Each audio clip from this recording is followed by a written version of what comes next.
ഇപ്പോൾ കഴിഞ്ഞ 2 വർഷത്തിനിടയ്ക്ക് കൊല്ലപ്പെടുന്ന 12ാമത്തെ പോരാളിയാണ് നമ്മുടെ അബു ഖത്തൽ. ഖത്തലിൻ്റെ കത്തിക്കൽ കഴിഞ്ഞു എന്ന് വേണമെങ്കിൽ നമുക്ക് ആലങ്കാരികമായിട്ട് പറയാം. ഖത്തം,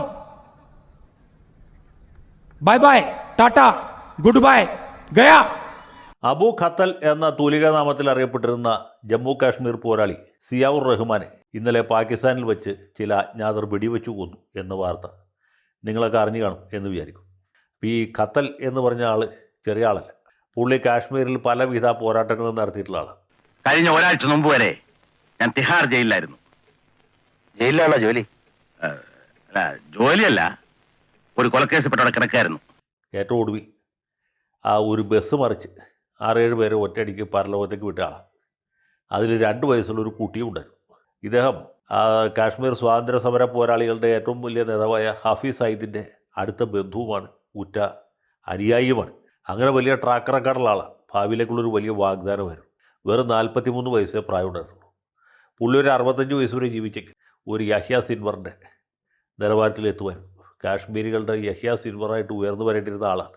വെട്ടിയിട്ട വായത്തണ്ട് പോലെ കിടപ്പ് കണ്ടപ്പ അദ്ദേഹത്തിൻ്റെ അകാല നിര്യാണം മൂലം കാശ്മീർ താഴ്വരയ്ക്ക്, പ്രത്യേകിച്ച് പാകിസ്ഥാൻ കൈവശം വെച്ചിരിക്കുന്ന പ്രദേശത്തിന്, ഈ ആസാദ് കാശ്മീർ എന്ന് അവർ വിളിക്കുന്ന, നമ്മൾ പാക് അധിനിവേശ കാശ്മീർ എന്ന് പറയുന്ന പ്രദേശത്തിനും ഈ സ്വാതന്ത്ര്യ പോരാട്ടത്തിനും വലിയ തിരിച്ചടിയാണ് ഉണ്ടായിട്ടുള്ളത്. ചേട്ടാ, അപമാനിച്ചേ ഞാൻ പോയിക്കോട്ടെ.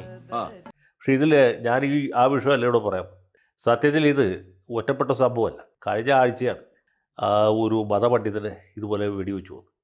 അദ്ദേഹമാണ് കുൽഭൂഷൺ യാദവിനെ പാകിസ്ഥാന് പിടിച്ചു കൊടുക്കുന്നതിൽ പ്രധാനപ്പെട്ട പങ്ക് വഹിച്ചത് എന്ന് പറയപ്പെടുന്നു. ഹലോ, സംശയമൊന്നുമില്ലല്ലോ അല്ലേ? അപ്പോൾ ഇവരെല്ലാവരും തന്നെ ഇന്ത്യ ഗവൺമെൻറ് തലക്ക് വില കൽപ്പിച്ചവരും അന്വേഷിച്ചുകൊണ്ടിരിക്കുന്ന കുറ്റവാളികളുമാണ് എന്നാണ് പറയുന്നത്.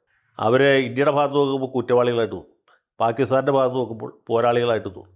നമ്മുടെ ദാവൂദ് സാഹിബ് പണ്ട് പറഞ്ഞിട്ടുണ്ടല്ലോ, ഈ 1947 ആഗസ്റ്റ് 15 വരെ ഒരു തീവ്രവാദിയായിട്ട്, ഭീകരപ്രവർത്തകനായിട്ട് കരുതപ്പെട്ട ആളാണ് ഭഗത് സിംഗ്. 1947 ആഗസ്റ്റ് 15 പുള്ളി ദേശാഭിമാനിയായിട്ട് മാറി. അതുപോലെ കാശ്മീരിന് സ്വാതന്ത്ര്യം കിട്ടുമ്പോൾ, അല്ലെങ്കിൽ 2047 പോപ്പുലർ ഫ്രണ്ടുകാർ ഇന്ത്യയുടെ ഭരണം പിടിക്കുമ്പോൾ, ഒരു സ്വാതന്ത്ര്യ സമര പോരാളിയായിട്ട് അല്ലെങ്കിൽ ദേശീയവാദിയായിട്ട് അറിയപ്പെടേണ്ടിയിരുന്ന ആളാണ് അബു ഖത്തൽ. അതിനർത്ഥം നിങ്ങളുടെ ഹീറോ തോറ്റെന്നാണോ? തോറ്റുപോയി. ഇപ്പൊ നിങ്ങളുടെ ഹീറോ എന്ത് ചെയ്യുന്നു? Will he give up? ഖത്തം. അദ്ദേഹത്തെ പോലെയുള്ള വേറെ 11 പോരാളികൾ കൂടിയുണ്ടായിരുന്നു. ഇവരെല്ലാവരും ഈ കഴിഞ്ഞ 2 കൊല്ലത്തിനിടയ്ക്ക് വെടിയേറ്റ് വീരസ്വർഗം പ്രാപിച്ചു, വീരമൃത്യു വരിച്ചു എന്ന് വേണമെങ്കിൽ നമുക്ക് ആലങ്കാരികമായിട്ട് പറയാം. അങ്ങനെ പവനായി ശവമായി എന്തൊക്കെ ബഹളമായിരുന്നു. ഈ വീരമൃത്യുവിൻ്റെ പുറകിൽ ഇന്ത്യ ഗവൺമെൻറ് അന്വേഷിച്ചുകൊണ്ടിരിക്കുന്നവരാണ്. നമ്മുടെ പോലീസ് അന്വേഷിച്ച് പിടിച്ച് അവരിവിടെ കൊണ്ടുവന്ന് കയ്യാമം വെച്ച് വിചാരണ നടത്തി, വിചാരണ കോടതി, പിന്നെ ഹൈക്കോടതി, സുപ്രീം കോടതി, രാഷ്ട്രപതിക്ക് ദയാഹർജി എല്ലാം കഴിഞ്ഞ് ഒരു പക്ഷേ അവരെ തൂക്കിക്കൊല്ലാൻ പോലും സാധ്യതയുണ്ടായിരുന്നു. പക്ഷേ ഈ അജ്ഞാതന്മാരുടെ അതിക്രമക്കാരൻ എന്ത് പറ്റി ചോദിച്ചാൽ ഇന്ത്യ ഗവൺമെൻറ് ഇവരുടെ പേരിൽ കുറ്റാരോപണം നടത്താനോ ഇവർ വിചാരണ ചെയ്യാനോ ശിക്ഷിക്കാനോ ആത്യന്തികമായിട്ട് തൂക്കിക്കൊല്ലാനോ പറ്റാത്തൊരു സാഹചര്യമുണ്ട്. കൊള്ളരുതാത്തവർ തങ്ങളുടെ സ്വാർത്ഥത കൊണ്ടും ക്രൂരതകൾ കൊണ്ടും നീതിമാന്മാരുടെ പാതയെ എല്ലാ വശങ്ങളിൽ നിന്നും ആക്രമിക്കുന്നു. അപ്പോൾ ഇന്ത്യയുടെ ഈ സമാധാനപരമായ സഹവർത്തിത്വത്തെ അട്ടിമറിക്കാൻ ശ്രമിക്കുന്ന ആരോ ആണ് ഇതിൻ്റെ പുറകിൽ എന്ന കാര്യത്തിൽ എനിക്ക് ആ ഒരു സംശയമില്ല. അതിനാൽ എന്റെ സഹോദരങ്ങളെ വിഷം കുത്തി നശിപ്പിക്കാൻ തുനിയുന്നവർ ആരായാലും അവരുടെ മേൽ അശനിപാതം പോലെ ഞാൻ പ്രഹരമേൽപ്പിക്കും. മാത്രമല്ല, പാകിസ്ഥാൻ്റെ പരമാധികാരത്തോടുള്ള ഒരു വലിയ വെല്ലുവിളി കൂടി ഇതിനകത്തുണ്ട്. പാകിസ്ഥാൻ്റെ പരമാധികാരത്തോടും അതുപോലെ ഭൂപരമായ ഐക്യത്തോടുള്ള ഒരു വെല്ലുവിളിയുണ്ട്. പാകിസ്ഥാനിൽ ഒരുപക്ഷെ ഇന്ത്യ ഗവൺമെൻറ് ഒരു കത്തെഴുതി അയച്ചെങ്കിൽ പാകിസ്ഥാൻ തന്നെ പിടിച്ച് അവരെ നമുക്ക് തരുവാൻ, അത് ചെയ്യാനുള്ള അവസരം നഷ്ടപ്പെടുത്തി. ആരെനിക്ക് ഇതിൻ്റെ പുറകിൽ നിന്ന് എനിക്ക് എത്ര ആലോചിച്ചിട്ട് ഒരു പിടി കിട്ടില്ല. പലരും വിചാരിക്കുന്നത് നമ്മുടെ രഹസ്യാന്വേഷണ വിഭാഗമാണ്, ഇന്ത്യയുടെ ചാരന്മാരാണ്, അല്ലെങ്കിൽ ചാരന്മാർ പണം കൊടുത്ത് ആരെക്കൊണ്ടെങ്കിലും ചെയ്യിച്ചതാണ് എന്നാണ്. ഇന്ത്യ ഗവൺമെൻറ് അങ്ങനെ ചെയ്യുന്ന എനിക്കൊരു വിശ്വാസമില്ല. കാരണം നമ്മൾ ഈ ഗാന്ധിജിയുടെയും ഭഗവാൻ ബുദ്ധൻ്റെയൊക്കെ തത്വങ്ങളിൽ അടിയുറച്ച് വിശ്വസിക്കുന്ന ഒരു ജനാധിപത്യ രാജ്യമുള്ളൂ. ഈ അന്ധതയുടെ താഴ്വരയിൽ നിന്നും നീതിമാനെ കരകയറ്റുന്നവൻ അനുഗ്രഹീതനാകുന്നു. കാരണം അവൻ സത്യമായും അവന്റെ സഹോദരങ്ങളുടെ രക്ഷകനും വഴിതെറ്റിയ കുഞ്ഞാടുകളുടെ വഴികാട്ടിയുമാണ്. ഒരയൽ രാജ്യത്ത്, അതും സഹോദര രാജ്യത്ത് ആളെ വിട്ട് ഇതുപോലെയുള്ള പോരാളികളെ വെടിവെച്ച് കൊല്ലിക്കാൻ നമ്മൾ ഒരിക്കലും ചെയ്യില്ല. ബോംബ് വെച്ചിട്ടാണെങ്കിൽ പിന്നെ പോട്ടെന്ന് പറയും.